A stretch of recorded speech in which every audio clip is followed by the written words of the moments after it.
प्यारे बच्चों, सभी को नमस्कार। आज से पहले हमने 2 पाठ जो हैं वो पढ़े हैं और उम्मीद करता हूं कि सभी ने उन पाठों को अच्छी तरह से पढ़ा भी होगा, उन प्रश्नों को लिखा होगा जो आपको दिए गए हैं और उनको याद भी किया होगा। आज का हमारा जो टॉपिक है वो तीसरा पाठ शुरू होता है। तीसरा पाठ हमारा है रेशों से वस्त्र तक। छठी क्लास में भी हमने कुछ रेशों के बारे में पढ़ा था और वो रेशे मुख्य रूप से पादप रेशे थे। पादप रेशों का मतलब है वो रेशे जो पेड़ पौधों से प्राप्त होते हैं और उनमें हमने मुख्य रूप से 2 जो पादप रेशे हैं उनका विस्तृत अध्ययन किया था। एक तो रुई या कपास जिसको हम कहते हैं, और दूसरा जो पादप रेशा था वो था पटसन या जूट। ये किन किन नक्षत्रों में पैदा होते हैं, कैसे इन रेशों को हम प्राप्त करते हैं, ये छठी क्लास में हमने पढ़ा था। अब 7वीं क्लास में आपका उससे आगे का पादप रेशों के बाद जांतव रेशे जो हैं वो आपके 7वीं क्लास में। जांतव रेशे जिस तरह से इसका नाम है आपके इसमें दिया हुआ भी है, जंतुओं से प्राप्त किए जाने वाले जो रेशे हैं उनको जांतव रेशे कहा जाता है। ध्यान से, जो रेशे जंतुओं से प्राप्त होते हैं उनको हम क्या बोलते हैं? जांतव रेशे। अब जंतुओं से कौन से रेशे प्राप्त होते हैं? ध्यान से सोचिए।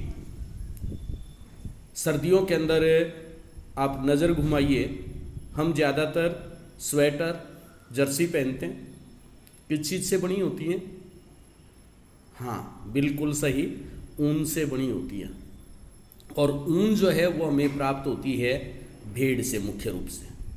तो भेड़ से, क्योंकि ये जंतु से प्राप्त होती है, इसलिए ये जांतव रेशा है। इसी तरह से एक दूसरा रेशा जो हमारे सिलेबस के अंदर है वो है रेशम। रेशम जो है वो रेशम कीट से प्राप्त किया जाता है, तो ये भी हमारा जांतव रेशा है। तो अभी तक यदि हम देखें, रेशे जो हैं वो 2 प्रकार के आगे प्राकृतिक रेशे जो हैं 2 तरह के हैं, एक पादप रेशे और दूसरे जांतव रेशे। पादप रेशे वो रेशे जो पौधों से प्राप्त होते हैं, जिस तरह से कपास है, जूट या पटसन है। जांतव रेशे जो रेशे जंतुओं से प्राप्त होते हैं उनको हम बोलते हैं जांतव रेशे। और जांतव रेशे का उदाहरण जो है वो है हमारा ऊन है, रेशम है। अब इसके बाद आइए आप, ऊन और रेशम जो है वो हमें प्राप्त कहाँ से होती है? सबसे पहले ऊन के बारे में। ऊन जो है भेड़ है, बकरी है, या फिर पहाड़ी क्षेत्रों में जिस तरह से पाए जाने वाला जंतु याक है, इनके शरीर जो है वो बालों से ढके हुए होते हैं। यही बाल जो हैं वो हमारे लिए ऊन का काम करते हैं। ये बाल जो हैं उन जंतुओं को सर्दी से बचाने का काम करते हैं, क्योंकि इन बालों के अंदर हवा भर जाती है। हवा जो है वो ऊष्मा की कुचालक होती है और वो सर्दी को इन जंतुओं के शरीर तक नहीं जाने देती, इनको सर्दी से बचाने का काम करती है। अब भेड़ के बारे में देखें। ये भेड़ का चित्र आपके सामने है। यहाँ भेड़ के जो ऊन है वो 2 तरह की है, जिस तरह से इसमें आपके दिखा रखा है।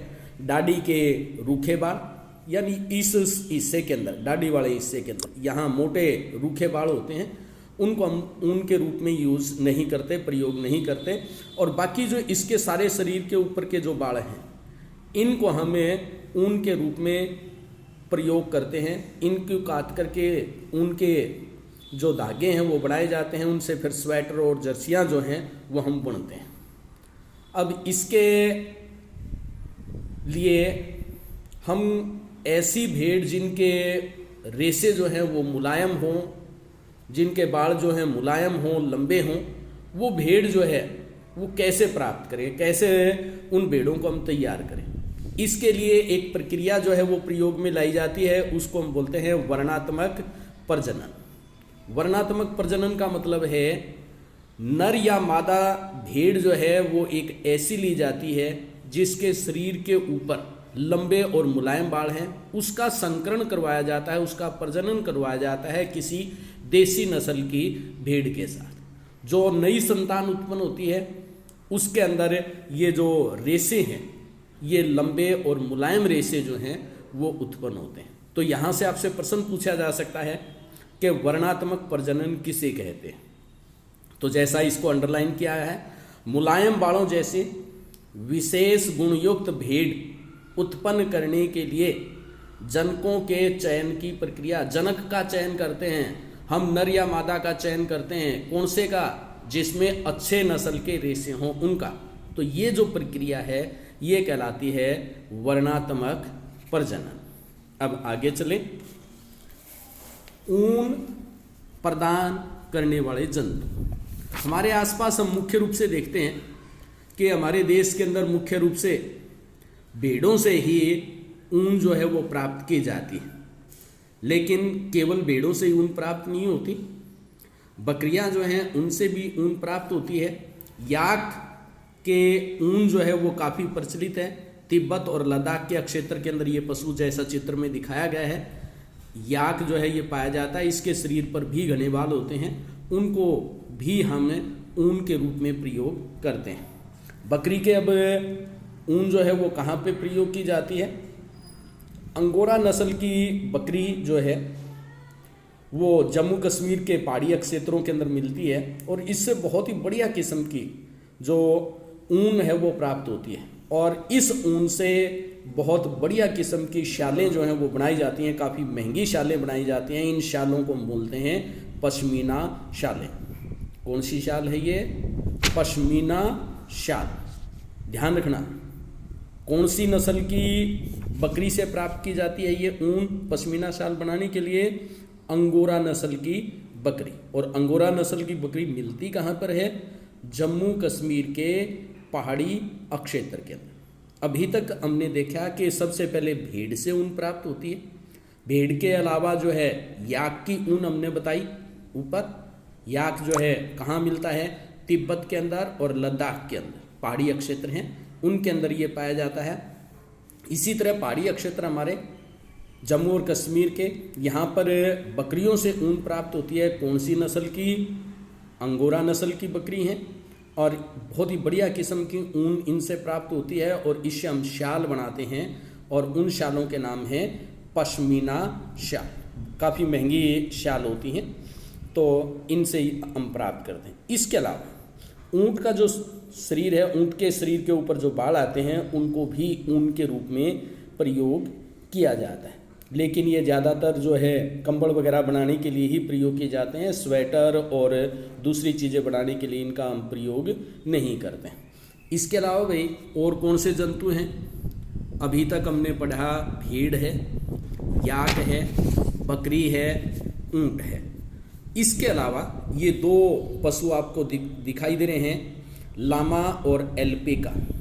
ये दक्षिण अमेरिका के अंदर पाए जाते हैं दोनों, और इनके शरीर के ऊपर जो रेशे होते हैं उनको भी ऊन के रूप में प्रयोग किया जाता है। दोबारा फिर ध्यान से देखें, ऊन प्रदान करने वाले जंतु, सबसे पहले नाम भेड़ का। हमारे आसपास हम देखें भेड़ से ऊन जो है वो प्राप्त की जाती है। भेड़ के बाद आपके नाम दिया गया है याक का। याक कहाँ मिलता है? तिब्बत और लद्दाख में। इसके शरीर के रेशे जो हैं वो भी ऊन के रूप में प्रयोग किए जाते हैं। फिर तीसरे नंबर पे आता है आपके बकरियां। विशेष रूप से हमने बताया जम्मू कश्मीर क्षेत्र के अंदर अंगोरा नस्ल की जो बकरी है उससे जो ऊन प्राप्त की जाती है, बहुत ही बढ़िया क्वालिटी की ऊन होती है, उससे पश्मीना शालें हम बनाते हैं। इसके बाद हमने बताया कि ऊँट जो है उसके शरीर से भी प्राप्त ऊन जो है उसका हम उपयोग करते हैं ज़्यादातर कंबल वगैरह बनाने। और दक्षिण अमेरिका के अंदर लामा और एल्पेका ये दो पशु हैं, इनसे भी ऊन जो है वो प्राप्त की जाती है। अब आइए ऊन जो है उससे वस्त्र जो है वो हम कैसे बनाते हैं। सबसे पहले ज़्यादातर ऊन जो है वो हम भेड़ से प्राप्त करते हैं, तो भेड़ के विषय में ही हम यहाँ पढ़ेंगे। अब भेड़ पाई कहाँ पर जाती हैं ये क्षेत्र आपके दे रखे हैं। जम्मू कश्मीर है, हिमाचल प्रदेश है, उत्तराखंड है, अरुणाचल प्रदेश है, सिक्किम है। ज़्यादातर पहाड़ी क्षेत्रों के नाम आगे। हमारे मैदानी क्षेत्रों के अंदर जिस तरह हमारे हरियाणा के अंदर भी है, पंजाब के अंदर है, राजस्थान में बड़ी मात्रा में भेड़ें जो है पाली जाती हैं, गुजरात के अंदर भेड़ें पाली जाती हैं। और आप सभी को पता है कि भेड़ जो है वो शाकाहारी जंतु है, ज़्यादातर घास फूस और पेड़ पौधों की पत्तियां जो हैं वो खाने वाला जंतु है।